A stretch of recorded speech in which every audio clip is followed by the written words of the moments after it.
An election campaign is now underway in New Brunswick, the first of 3 provincial races on the calendar this fall.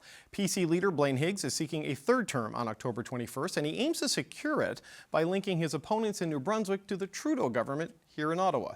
Jacques Poitras is CBC's provincial affairs reporter in New Brunswick, and he joins us now from Fredericton. Okay, Jacques, there's been a lot of speculation, a lot of hints of an early election. Blaine Higgs, though, has finally pulled the trigger on this. Where do things stand on day one of this race?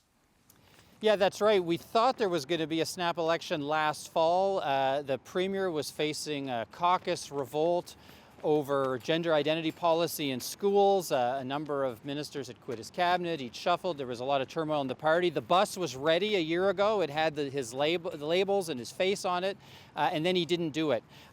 You're right that this would be a third term for Premier Higgs. He was the first Premier to call a pandemic election in 2020, and he turned his minority into a majority.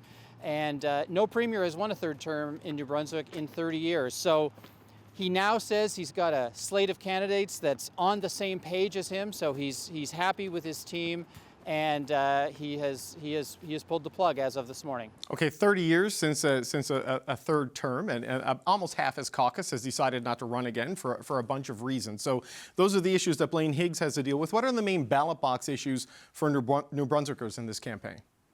Well, not surprisingly, health care. I mean, the PC leader says there's been incremental progress on improving health care, but there's still lots of people without access to primary care. Cost of living. He has promised to cut the provincial part of the harmonized sales tax, the provincial sales tax, by 2 points over the next 2 years to give people a break. He has really taken on just about every Justin Trudeau policy there is, from carbon taxes to how they plan to settle asylum seekers across the country, and so he's in fact now, in the last few days, he has started talking about a Liberal-Green coalition if there's a Liberal minority government after this election, and likened it, as you said, to the Trudeau-Singh costly coalition, as Pierre Poilievre has called it, and talked about how New Brunswick can't afford to go in that direction. Higgs has delivered 6 consecutive balanced budgets, and he says this is not the time to turn back from that kind of progress.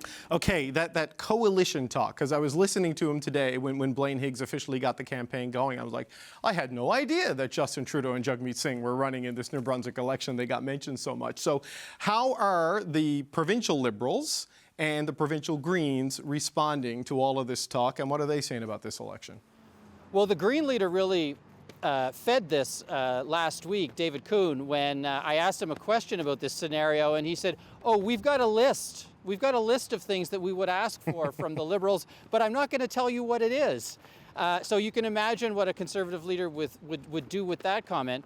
The Liberals, of course, don't want to talk about this scenario at all because they are gunning for a majority, and they don't want to give oxygen to the idea that the Greens might win a couple of more seats and hold the balance of power. They don't want that scenario. But David Kuhn and the Greens did their campaign launch yesterday, and those were some of the questions they got. Well, what exactly is on your list? Well, we're working on our platform. The platform would be the starting point for the list. All of this, of course, gives Blaine Higgs a lot to talk about, and the prospect of a further left party imposing conditions on the Liberals. Okay, Jacques, have fun, man. That's Jacques Poitras. He's the CBC's provincial affairs reporter in New Brunswick. We're going to be checking in with him regularly until Election Day in New Brunswick on October 21st. Thanks, man. Good to talk to you. Thanks, David. Prime Minister Justin Trudeau lost another one of his cabinet ministers today as Pablo Rodriguez resigned so he could seek the Quebec Liberal leadership. Reporters asked him today why he's sitting as an independent until that race launches. Because now I have the opportunity to set my own priorities. I was defending the priorities of the government and I did it in a very loyal way. And it's normal and it's what I had to do. But now it's more about my vision, the vision of the team that I'm building. So while one Liberal cabinet minister steps down, the Quebec Premier says, bring them all down. Du Bloc québécois de reculer, de ne pas appuyer le gouvernement Trudeau. Quebec Premier Francois Legault wants the Bloc Québécois to vote against the federal government in next week's non-confidence motion. The Bloc, though, plans to back the Liberals, at least right now, and they are also intent on opposing the Conservatives. Legault is not the only premier airing his problems with the Prime Minister today, as PC leader Blaine Higgs did it on day one of the New Brunswick election campaign trail. How's that worked out for Canada with Singh and Trudeau? Anyone who thinks it would be different here with a Green Liberal, coalition, it won't be. So many coalitions in this country. The Power Panel is back to discuss all of this. Amanda Alvaro, Tim Powers, Andrew Thompson, and Emily Nicola. Emily, a lot happening with Quebec today.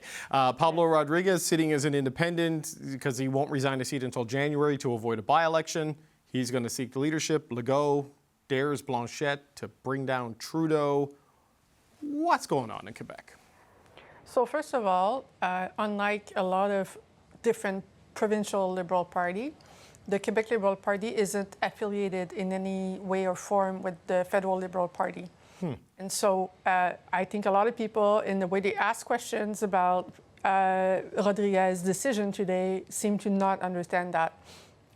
That is already the issue with Pablo Rodriguez running for the leadership of the Quebec Liberal Party.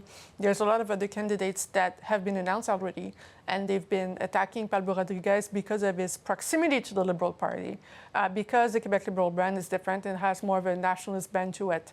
And so the question is he resigning as an MP or is he sitting as an independent? But the question of him being part of the Federal Liberal caucus while running for office in Quebec was politically undoable. And so that's it for that.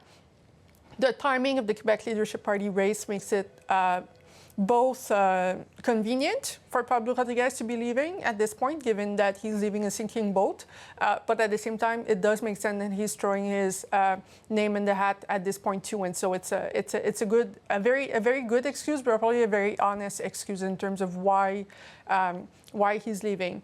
In terms of François Legault and his reaction to the Bloc Québécois calling on them to make the Liberal government fall, I think that's very ill-advised of the Premier, given that François Legault in the past has called for Quebecers to vote for the Conservatives, and that has backfired like nothing on François Legault when he did that. And so François Legault being seen as playing the games of the Federal Conservative Party isn't something that has historically played well for him. And so there's, on one hand, he can be in disagreement with the Liberal Party of Canada and the government and voice that, but to try to go into the partisan games at the House of Commons, if I was here, I would stay clear of that, because as we've seen today, it's a very toxic game. And I don't think there is anything that any premier stands to gain in terms of putting their finger in such a cesspool of piranhas. Yeah, a cesspool of piranhas, and a provincial premier going into federal jurisdiction when jurisdiction is the number one issue for that premier quite often. But it wasn't the only premier, Amanda. Sometimes being the Prime Minister is a pretty rough job. I mean, you heard what Legault said, and Blaine Higgs is trying to run against Justin Trudeau as much as he's trying against David Kuhn and Susan Holt in New Brunswick. And we may see Tim Houston if Nova Scotia goes early, because he wants to run against Justin Trudeau. What do you make of the unfriendly fire coming from a couple of provinces today? It's not surprising to me at all, because I think that it's an easy target, and Poilievre has laid the groundwork for it to be an easy target. Like, somebody sneezes the wrong way and it's Trudeau's fault. So, why not join that bandwagon? And that's exactly what we're seeing in other parts of the country. I thought the coalition language was really interesting because, it's like you can just say what you want to say, and somehow it just is. And, we see that to a vile degree south of the border, things like, pet eating. But we also see it here, where there's a spread of misinformation and it gets a life of its own. And frankly, we see it a lot more with the Conservative parties, whether they're provincial or federal. So I take a lot of offense to something like that, because I think that at a time when it's so critical for Canadians to understand the truth and to be looking to make their vote decisions based on real policy and things that actually matter. To spread lies about other parties or to disparage other leaders is just a really cheap way to try to get a vote. So Andrew, it's New Brunswick today, British Columbia on Saturday, Saskatchewan sometime after that. I'm pretty sure Scott Moe is going to have a few mean things to say about Justin Trudeau. I mean, what sort of a dynamic are we setting up for him? You've got the opposition here, the official opposition, trying to bring the government down at every opportunity. They'll get 5 Opposition Day motions before Christmas and a bunch of provincial elections where the federal government's going to play a signature role. You know, many years ago when I was elected, one of the MLAs who had also had a fairly marginal seat pulled me aside and he said, look, the secret to getting reelected is not to be the most popular guy in town. Just pick a fight and make sure you're the worst enemy of the most unpopular person in town. And that, I mean, he always had great advice. I mean, he was famous for a lot of things, including being run over by his own tractor at one point. But it was that seems to be the strategy these guys are going on. I mean, Legault's not particularly popular. Higgs is definitely not popular with his, turn to, Christian national right-wing politics. And Scott Moe's not very popular right now. And they're all looking for a way to elevate themselves. The problem is, none of the three of them have been successful in grinding anything out of the federal government with this strategy while they've been in power. And none of them seem to actually have a message of what they'd be able to do with a different government if it's in power. So it's a really kind of, this is the stomping of feet and looking tough and huffing and puffing and, it's part of politics. But my sense is that it's probably not going to amount to much. The grievances that voters have with these installed governments in the provinces aren't easily explained away by federal policy, and I think that that's ultimately what these premiers are going to have to defend is their own records, not what Trudeau's been up to. But I think it depends where you are too, right? Yeah. In New Brunswick, Susan Holt, the Liberal leader who has a decent shot at winning, is also running as fast as she can away from Justin Trudeau because some of the policies that the federal Liberals have brought in, i.e. carbon pricing, carbon tax, are not very popular in the region. She's been out and out in opposition to him. Our own Premier in Newfoundland and Labrador, Andrew Furey, though they did an announcement together, has a number of different grievances with the Prime Minister. So perhaps it's more of an Atlantic Canadian Quebec thing, maybe bleeds into Ontario a bit, but the Prime Minister and the Liberal parties of those jurisdictions, at least specifically in Atlantic Canada, are very closely aligned, and it's no surprise that Higgs and others are doing it. It's the lowest hanging fruit at the moment. Justin Trudeau resigning would screw up a lot of these campaigns that these guys are having. Not that that would be the motivation for Justin Trudeau to do all of that. New Brunswick will be interesting, though, because the corollary is true, right? New Brunswick, when Harper did well, had a huge halo effect impact on David Alward won at the time, beating Sean Graham there. Blaine Higgs, who's been very much in lockstep with Pierre Poilievre, has not gotten a lot of the halo that maybe John Rustad has in BC. So there's some interesting dynamics that are regionally specific there. It's interesting, though. They all blame carbon pricing for inflation and cost of living, yet carbon prices have gone up 3 times in the last 2 years, while inflation has gone down now to the baseline. Food prices are starting to fall, wages are going up, and even gas prices have gone down, right? Yeah, so, but I would just say this, sorry to hog the time a little bit, but what's also happened in that region, again, I can't speak to Quebec, Emily knows that better, or Ontario and Saskatchewan, but Pierre Poilievre has bought a ton of ads. Sure has, and so especially in the rural areas on radio. radio station out there, and you hear the linkage being made all the time, and it's impacting provincial politics. There's no question about that. And the transitions we're seeing in British Columbia on carbon pricing, where they don't have a rebate, you can see that. But Emily, I want to go back to Montreal. I mean, Pablo Rodriguez had to do what he had to do. Legault has done what he did. Mr. Blanchet is going to go his own way on this, but you're in Montreal most of the time, and the Prime Minister is from Montreal, and he just lost a seat in Montreal, and he couldn't really campaign in Montreal because he wasn't an asset in Montreal. That is bad stuff for a Liberal Prime Minister, and that is one of your power bases. I mean, the fallout of Lassalle-Aymard, in your view, for the Prime Minister in his home city. Absolutely. Now, with Pablo Rodriguez's departure comes an opportunity because he was his lieutenant in Quebec. And so we're still waiting for a nomination of a replacement of somebody who would be running the Quebec Liberal campaign. No, it's Duclos. Jean-Yves Duclos is the new that's right. Quebec lieutenant. But you mean right. the campaign, right? Okay, Yes, sorry. yes, Yeah. exactly. In the campaign, Duclos is the lieutenant, but there is a lot of room for other people to step in and actually become larger voices. One of the voices that has been appreciated here in Montreal has been François-Philippe Champagne. He's also been not very visible. Mm-hmm. So there needs to be there's a lot of Quebecers in cabinet, and those people need to step forward and actually speak for the government. If it's just a Justin Trudeau problem, that should help. If it's about the Liberal government, then that's not going to help. But at least it's going to help have a clear idea, a clear diagnostic of what the issue actually is, the person or the brand. So, Amanda, Pablo Rodriguez is gone as Minister of Transport as Quebec Lieutenant. Jean-Yves Duclos is the new Quebec Lieutenant. Anita Anand adds transport to Treasury Board. Not really a sustainable portfolio mix, and it was suggested to me today that we should look at this as a holding pattern for a larger cabinet shuffle in the fall. Not a big strategic reset, freshen up the cabinet, but they're having conversations now, I'm told, with ministers saying, are you running again or not? And those conversations are happening.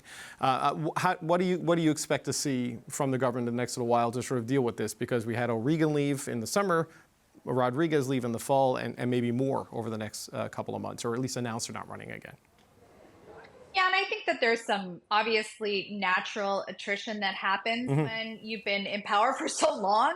When there have been a lot of rumors about Rodriguez departing, and one of the things that I thought about was, listen, this is a person who's been involved with federal politics for a couple of decades, has held many positions, been in caucus and cabinet, and has played really a vital supporting role, but clearly somebody who also has kind of main stage, star of the show ambitions. So it makes sense that you've been in power for this long and you might have this new opportunity to become a leader yourself. And I think these are the conversations that must be had at this point. It's like, listen, we've gone through three. Are you in? Are you here for the next one? And we may see more changes between now and then. But I don't think any of those changes would be unnatural in any way. I think it's just the normal course of business for a government that's been in power this long. Yeah, Andrew, I had a conversation with Seamus O'Regan when he left. He goes, you're not just agreeing to stick around for the next year, it's 4 years after that, should you be successful in winning.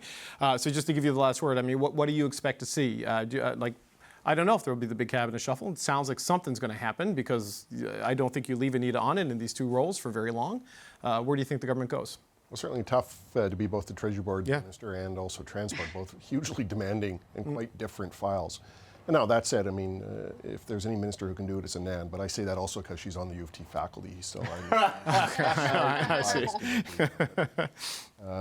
But no, there's never a good time to leave. And I think that the question here is that a lot of people are really holding on to wait and see what the Prime Minister does. Certainly people, as they move towards that point of renewal, they're waiting to see what does the leader look like, what is the commitment that's expected of them. I don't think there's probably any politicians out there that are thinking, well, I better leave before getting defeated. I think that they're true believers. They'll be in the campaign if they think it can make a difference. But they also want to know that the leader is pulling in their direction. And I think that that's really what they're waiting for. We probably won't know that now until after Thanksgiving, but we'll have to wait and see. Okay. Good discussion, folks, for a slightly mixed up Thursday night version of the Power Panel. I want to thank you all for being here. Amanda Alvaro, Tim Powers, Andrew Thompson, and Emily Nicola.